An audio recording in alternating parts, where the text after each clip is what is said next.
Estamos em Apocalipse capítulo 18, e logo no versículo 1 encontramos a expressão, depois destas coisas. Isso indica claramente uma sequência cronológica com os acontecimentos do capítulo anterior, o capítulo 17.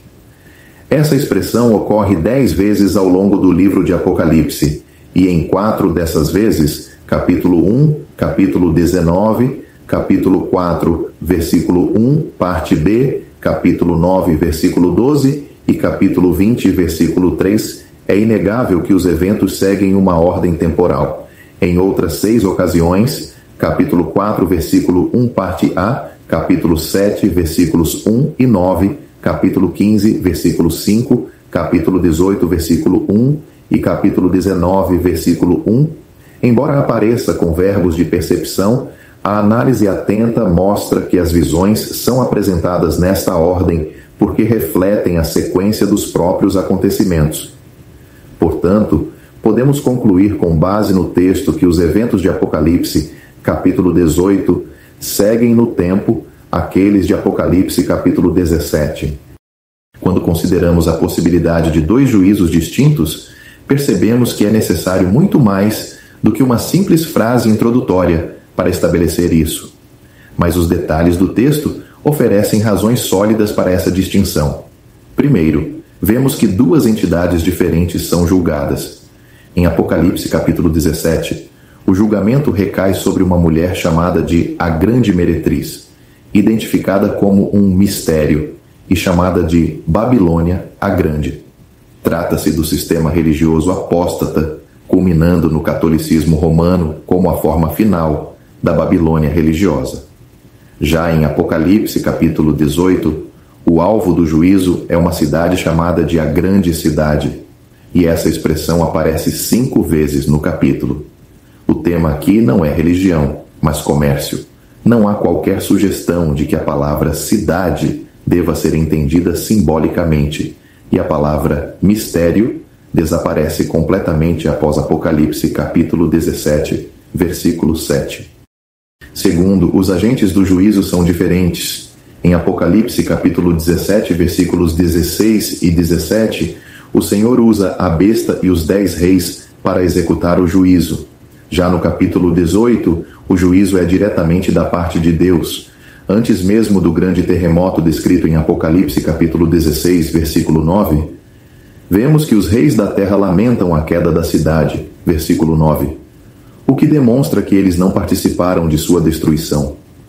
Diferente da destruição da meretriz, que traz alegria àqueles que a executam, capítulo 17, versículo 16, aqui vemos lamento por parte de monarcas, mercadores e marinheiros, todos horrorizados com a queda da cidade. Terceiro, os tempos do juízo também divergem. Em Apocalipse, capítulo 17, a queda da meretriz ocorre na metade da tribulação, quando a besta atinge o auge do seu poder. Isso se alinha ao anúncio de Apocalipse, capítulo 14, versículo 8. Já a destruição da cidade no capítulo 18 ocorre no final da tribulação, como vemos em Apocalipse, capítulo 16, versículo 19, quando Deus se lembra da grande Babilônia. Há, portanto, um intervalo de 3 anos e meio entre esses 2 juízos. Entretanto, muitos estudiosos acreditam que esses capítulos retratam um único juízo, mas sob 2 perspectivas diferentes. Um dos defensores dessa visão é Charles Dyer, em seu trabalho The Identity of Babylon in Revelation, capítulos 17 e 18, publicado na coleção Biblioteca Sacra, volume 145. Ele argumenta que Apocalipse capítulo 17 apresenta o juízo sob a perspectiva humana, enquanto o capítulo 18 mostra o juízo segundo a perspectiva divina. Além disso, propõe-se que o capítulo 17 enfoca o aspecto religioso da Babilônia, enquanto o capítulo 18 destaca o lado comercial, ambos pertencentes ao mesmo sistema. A menção ao fogo em ambos os capítulos, capítulo 17, versículo 16 e capítulo 18, versículo 8, seria, segundo eles, uma evidência da unidade do juízo. Também alegam que os reis envolvidos são diferentes ou que houve mudança em seus sentimentos após terem eliminado a influência religiosa. Por fim, sugerem que o comércio mencionado é o mesmo que estava integrado ao catolicismo romano. No entanto, essa interpretação apresenta dificuldades. Há clara distinção entre os agentes dos dois juízos, os 10 reis em Apocalipse capítulo 17 e os reis da terra em capítulo 18, sendo impossível confundi-los. A dupla menção da queda da Babilônia em Apocalipse capítulo 14, versículo 8 e capítulo 16, versículo 19, também sugere dois momentos distintos. Ademais, a intensidade da lamentação no capítulo 18 é incompatível com a mera perda da riqueza religiosa, sugerindo um impacto mais profundo e abrangente. Dessa forma, a proposta mais coerente é que temos dois juízos distintos, ocorrendo em dois momentos diferentes, sobre dois aspectos distintos da Babilônia: o religioso, em Apocalipse capítulo 17, e o comercial, em capítulo 18. A ausência da palavra mistério no segundo capítulo e a ênfase no comércio reforçam essa separação. Quanto à natureza da cidade em Apocalipse capítulo 18, muitos comentaristas reconhecem que o capítulo trata do aspecto comercial da Babilônia, mas divergem sobre a identidade da cidade. Alguns veem nela um símbolo de um sistema comercial global. Outros insistem numa cidade literal. Muitos sugerem que Roma, capital do antigo Império Romano, renascerá como a capital do sistema comercial da besta, especialmente à luz do Tratado de Roma de 1948, considerado por alguns como o início da União Europeia. Essa interpretação, embora interessante, carece de base bíblica sólida. Primeiramente, mesmo que o Império da Besta tenha conexão com o antigo Império Romano, ele é muito mais abrangente e poderoso. Em segundo lugar, a referência aos 7 montes em Apocalipse, capítulo 17, versículo 9, é explicada no próprio texto como sendo 7 reis, e não necessariamente uma geografia romana. E por fim, não há fundamento bíblico que justifique o uso do nome Babilônia como um código para Roma. O texto trata a cidade como uma realidade literal, destinada ao comércio, não à religião nem à política. Deus pode muito bem permitir o surgimento de uma nova Babilônia literal às margens do rio Eufrates, um centro estratégico e tecnológico de controle financeiro mundial.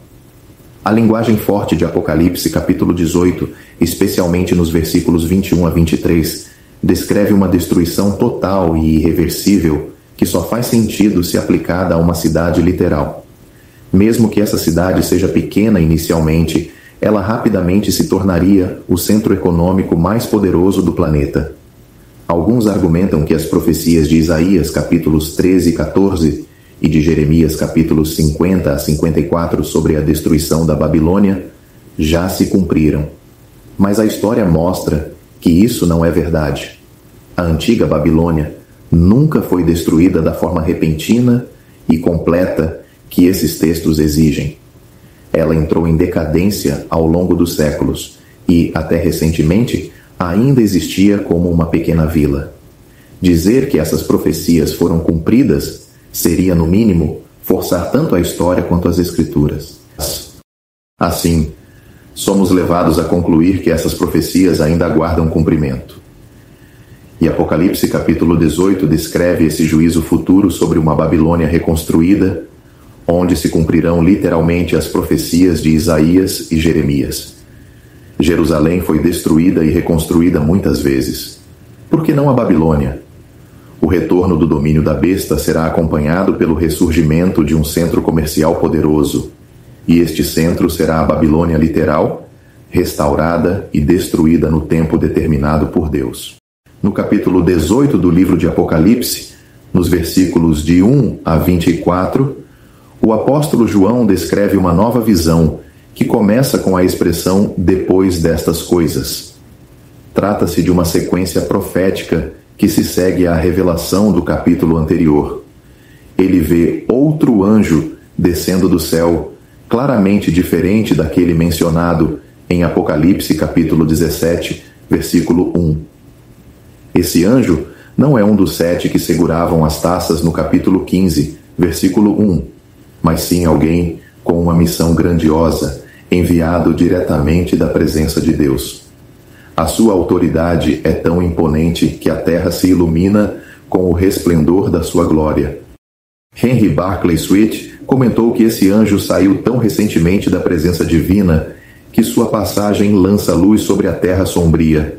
Isso está de acordo com o que Paulo escreve a Timóteo em 1 Timóteo capítulo 6, versículo 16, ao dizer que Deus habita em luz inacessível, e com o que o salmista declara no Salmo 104, versículo 2, Deus se cobre de luz como de um manto. No livro de Êxodo, capítulo 34, Moisés desceu do monte com o rosto resplandecente após estar na presença de Deus. Assim, não é surpreendente que um mensageiro, vindo diretamente da presença divina, reflita parte desse brilho celestial. O reino da besta, descrito como mergulhado em trevas, em Apocalipse capítulo 16, versículo 10, será exposto e humilhado diante desse fulgor. É importante ressaltar que, embora a descrição seja exaltada, o anjo aqui não é Cristo. A palavra outro destaca que se trata apenas de mais um entre os muitos enviados, ao passo que o Senhor Jesus Cristo é único. Anjos podem refletir a glória associada ao seu serviço, mas não possuem a glória inerente do Filho de Deus. Cristo, exaltado nos céus, jamais tomaria a forma de um simples mensageiro angelical. O anjo, então, exclama com grande voz: Caiu, caiu a grande Babilônia, como registrado em Apocalipse, capítulo 18, versículo 2. Essa proclamação ecoa a profecia de Isaías, capítulo 21, versículo 9, onde a queda da antiga Babilônia é anunciada. Lá, referia-se à conquista da cidade por Ciro em 539 a.C., mas aqui a declaração aponta para o julgamento final da Babilônia escatológica. A repetição do verbo enfatiza a certeza e a conclusão desse evento. O tempo verbal usado, embora no passado, antecipa o que será descrito nos versículos seguintes, como um prenúncio gráfico da destruição total. O versículo 2 também descreve o que a cidade se tornará após seu julgamento. Um lugar habitado por demônios, espíritos imundos e aves detestáveis. A expressão morada de demônios traz à mente uma antítese direta à morada de Deus, mencionada em Efésios, capítulo 2, versículo 22. O termo grego traduzido por covil ou prisão indica que os espíritos ali estarão confinados contra a sua vontade, como prisioneiros.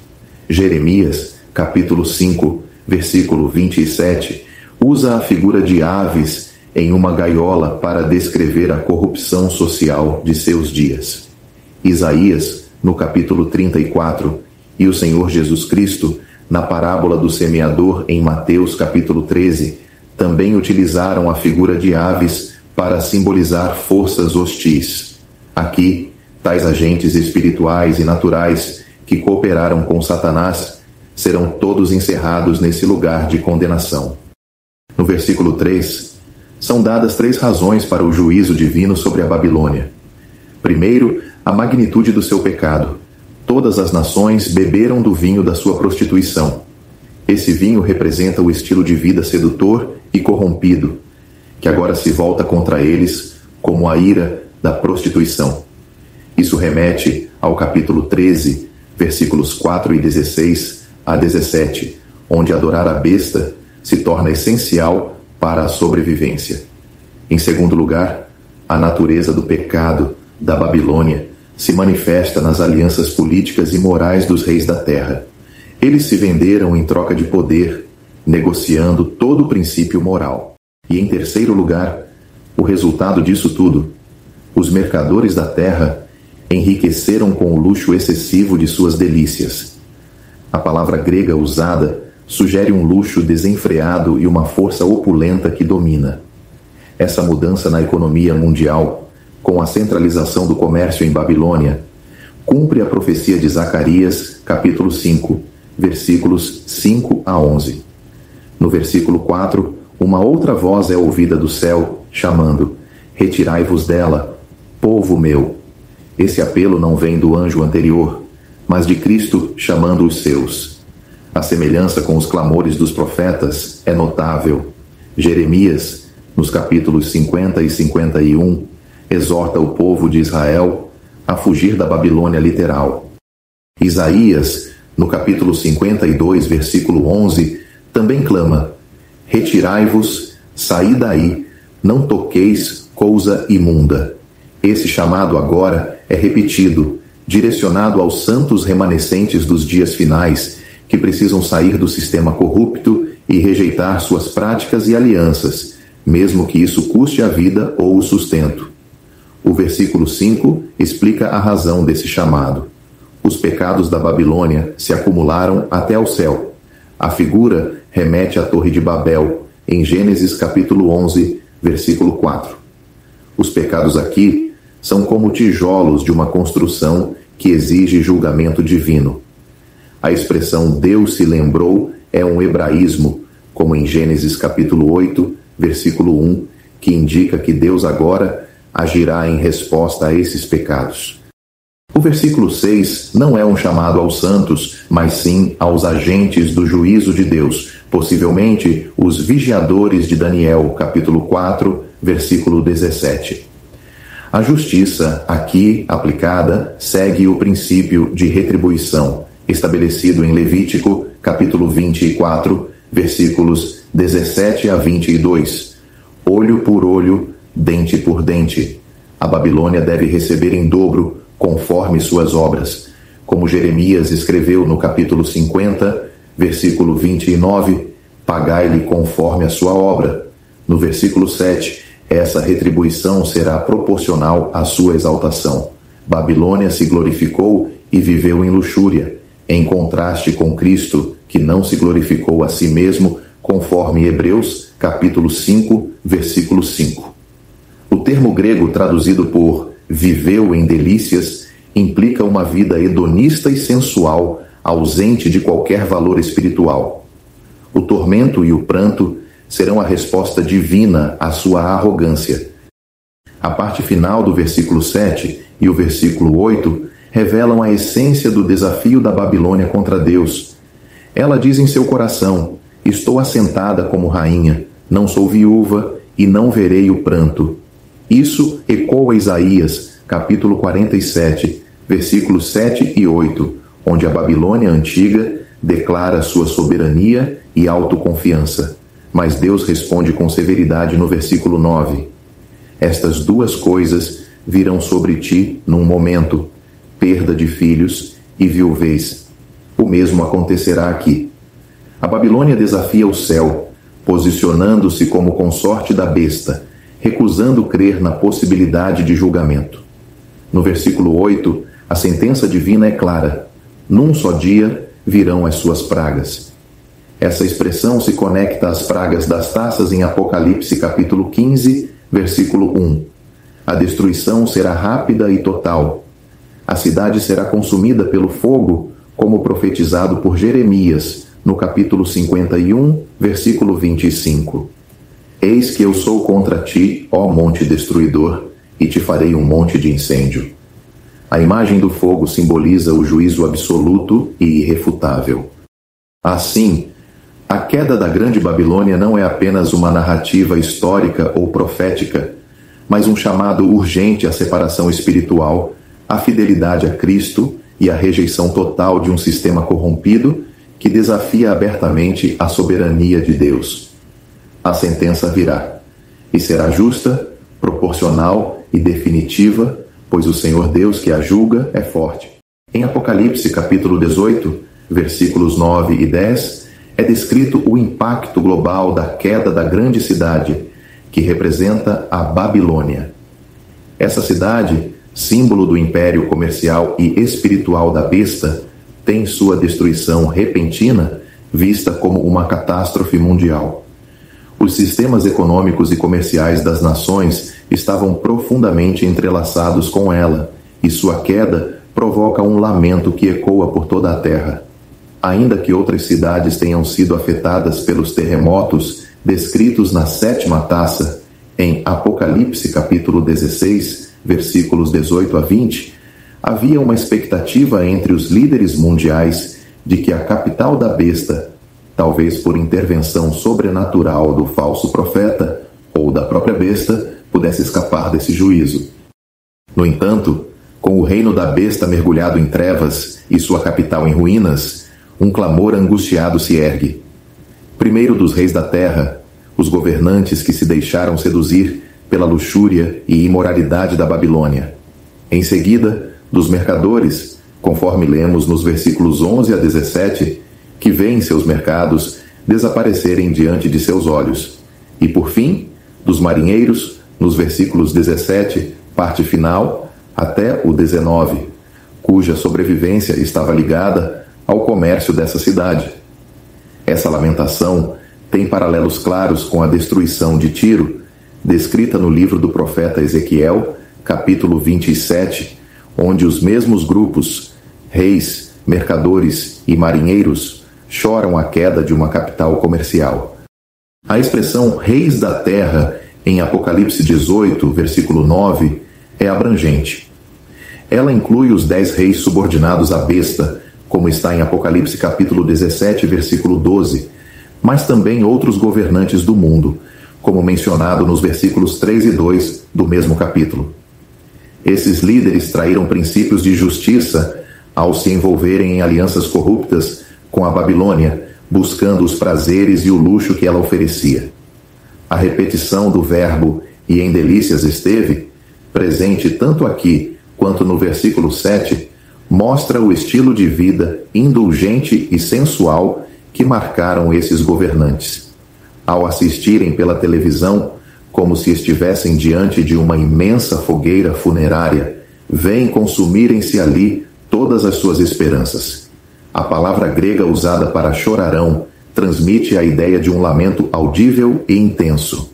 O verbo grego kopto, traduzido por lamentarão, carrega a imagem de bater no peito em sinal de dor profunda. Essa tristeza não é apenas formal, ela é real, despertada pela visão do fumo do seu incêndio, que simboliza o fim do maior centro comercial que o mundo já conheceu. Em meio à dor, há também o medo. Alguns desses reis, marchando com seus exércitos rumo ao Armagedon, possivelmente estão próximos o bastante para ver a cidade em chamas ao cruzarem o rio Eufrates. Estão de longe, como indica o texto, não por desinteresse, mas por temor. Nenhum socorro é enviado. Planos de emergência são abandonados, navios no Nilo não ousam se aproximar, aviões não podem pousar. Os líderes do mundo observam impotentes, enquanto o terror toma conta de seus corações diante das imagens que se espalham pelas telas ao redor do globo. O temor do seu tormento é sentido por todos. A palavra ai, tradução do termo grego uai, expressa com força o lamento de corações abalados. A estrutura do lamento mostra a importância da Babilônia para eles. A cidade, a grande Babilônia, a cidade, a forte. Apenas o Deus forte, como revelado em Apocalipse capítulo 18, versículo 8, pode lidar com essa cidade forte. E quando ele intervém, 1 hora é suficiente para derrubá-la. Ainda que 1 hora possa ser simbólica, o contexto sugere que esse juízo é repentino e definitivo. Nos versículos 11 a 13, os mercadores da terra se unem ao lamento, não porque amavam a cidade, mas porque perderam a fonte de suas riquezas. As palavras gregas klaio e penteo, traduzidas por chorar e prantear, respectivamente, mostram a profundidade da angústia. A Babilônia, que se gabava de nunca conhecer viuvez, agora é deixada sozinha. Mesmo diante dos juízos que caem sobre a terra e do caos político e natural, um comércio mundial florescia sob o domínio da Babilônia. Esse comércio agora termina. Os grandes mercadores, chamados os grandes da terra, em Apocalipse capítulo 18, versículo 23, percebem que não há mais compradores. A palavra mercadores, presente nos versículos 3, 11, 15 e 23, só aparece novamente em Mateus capítulo 13, versículo 45, onde é traduzida por negociante. Esses não são donos de pequenas lojas, mas grandes atacadistas e magnatas, controladores das políticas econômicas globais. Com a Babilônia destruída, o sistema comercial global entra em colapso. A palavra gomos, usada no sentido de carga ou frete, mostra que não há mais como escoar seus produtos. O comércio, como conhecemos, chega ao fim. Nos versículos 12 e 13, é apresentada uma lista com 28 produtos, muito semelhante à de Tiro em Ezequiel, capítulo 27. Os estudiosos veem nisso uma ligação com o comércio romano da época do apóstolo João. A lista pode ser dividida em 8 grupos. Primeiro, ouro, prata, pedras preciosas e pérolas. Representam o mercado de investimentos, produtos que resistem à inflação e nos quais se busca segurança. Na tribulação, esse mercado colapsa. Segundo, linho fino, púrpura, seda e escarlata. Representam o setor têxtil e indicam ostentação e religiosidade da Babilônia, como vemos em Apocalipse capítulo 17, versículos 3 e 4. Esses tecidos perdem o valor. Terceiro, madeira odorífera, vasos de marfim e vasos de madeira preciosíssima, de bronze, de ferro e de mármore. Representam o mercado de bens materiais, utilizados para ostentar riqueza. Quarto, canela, especiarias, incenso, unguento e bálsamo. Fazem parte do mercado de luxo, itens cobiçados por sua raridade e fragrância. Quinto, vinho, azeite, flor de farinha e trigo. Representam o mercado de alimentos, essencial em tempos de escassez, como apontado em Apocalipse capítulo 11, versículo 6. Sexto, cavalgaduras e ovelhas. Fazem referência ao mercado de animais, para carne e lã. Sétimo, cavalos e carros, ligados ao transporte de pessoas e mercadorias, podendo se aplicar ao comércio turístico e de transporte moderno. Oitavo e último, corpos e almas de homens. Aponta para o domínio total da Babilônia sobre as pessoas. A expressão corpos e almas transmite a ideia de controle completo. Embora algumas versões traduzam por escravos, o sentido figurado se ajusta melhor ao contexto, indicando um sistema que escraviza espiritualmente e emocionalmente as pessoas. Diante disso, vemos que a Babilônia não é apenas uma cidade, mas um sistema global de comércio, luxo, dominação e idolatria. Sua queda representa a derrocada de tudo aquilo em que o mundo confia. E o lamento dos grandes da terra não é por arrependimento, mas pela perda de suas riquezas e do sistema que os sustentava. No momento do juízo, o céu se volta contra a Babilônia e pronuncia uma sentença definitiva, fazendo um resumo solene de tudo o que ela perdeu e que não poderá mais recuperar. Apocalipse capítulo 18, versículo 14 diz: E o fruto do desejo da tua alma apartou-se de ti, e todas as coisas gostosas e esplêndidas se perderam para ti, e nunca mais as acharão. A palavra fruto, aqui empregada, conforme explicam os estudiosos Walter Bauer, William Foxwell Arndt e Frederick William Denker, refere-se a tudo aquilo que é colhido numa safra de frutas. Esse termo descreve bem os resultados que a Babilônia esperava obter com sua astúcia e práticas enganosas no comércio mundial. Esse fruto, que era o desejo profundo da alma da Babilônia, representa os anseios da natureza humana separada das coisas do espírito. É o que a carne deseja intensamente. O texto continua: Todas as coisas gostosas e esplêndidas se perderam para ti.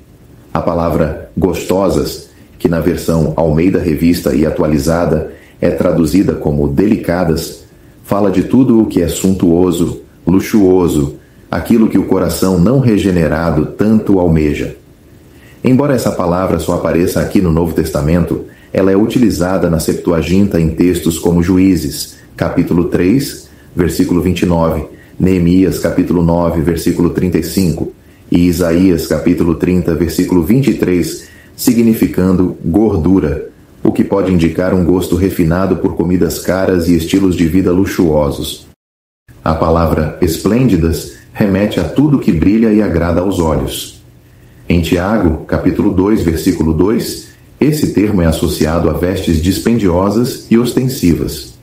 Em termos atuais, poderíamos pensar em mansões luxuosas, estilos de vida extravagantes, aviões particulares e iates, os ícones do materialismo moderno.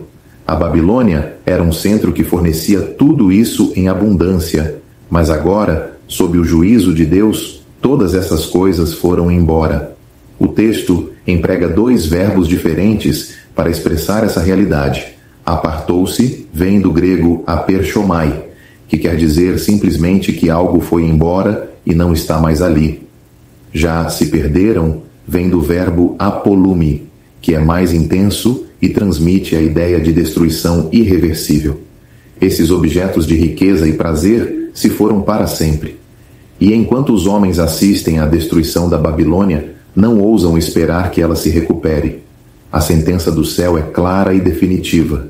Nunca mais as acharão. Isso é repetido com ênfase desde o versículo 11. Aquelas coisas pelas quais os homens vendiam seus corpos e suas almas desapareceram para sempre. Nenhuma busca, nenhum esforço poderá trazê-las de volta. O versículo 15 de Apocalipse capítulo 18 retoma o lamento dos mercadores, já mencionado no versículo 11, após a descrição detalhada dos produtos comercializados pela Babilônia nos versículos 12 a 14.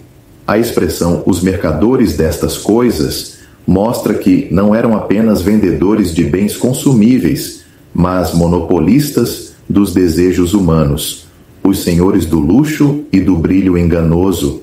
São descritos como os que se enriqueceram por meio da Babilônia, os grandes empresários e líderes das corporações multinacionais, detentores das finanças globais. O fato de que agora ficam de longe e estão tomados de medo revela que reconhecem que essa catástrofe não é obra do acaso. Eles sabem que é a mão de Deus em ação.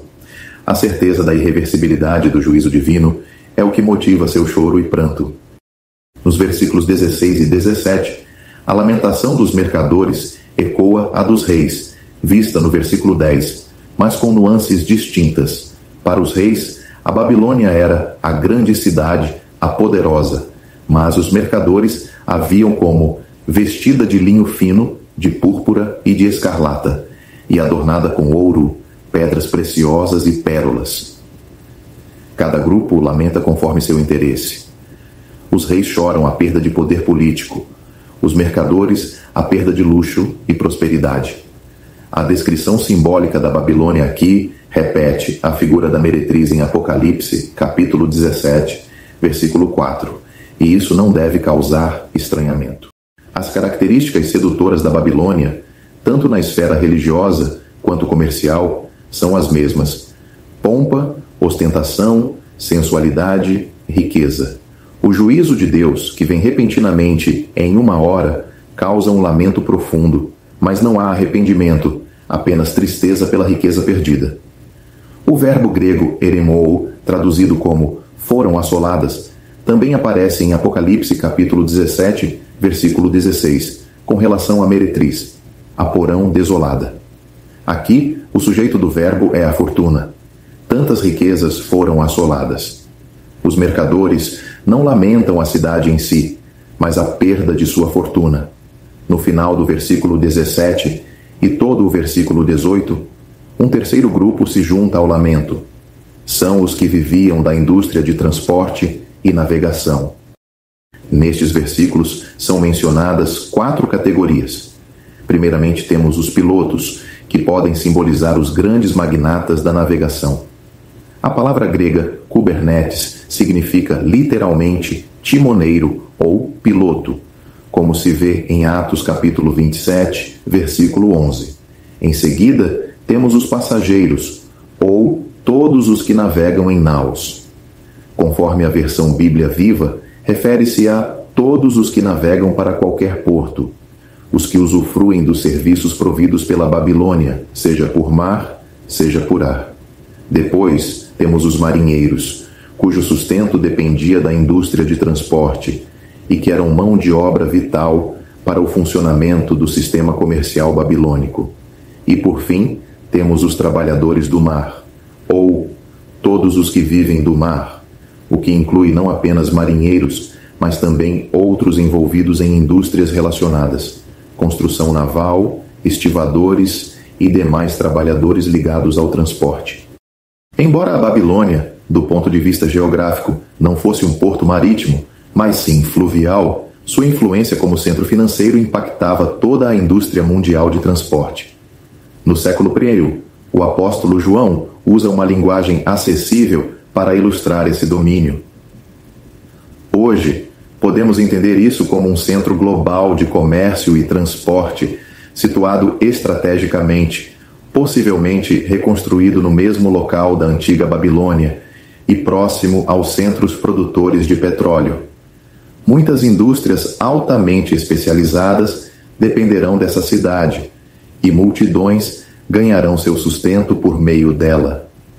Cada indivíduo, de sua maneira, contribuirá para a prosperidade dessa cidade poderosa, até que venha o dia do seu juízo final.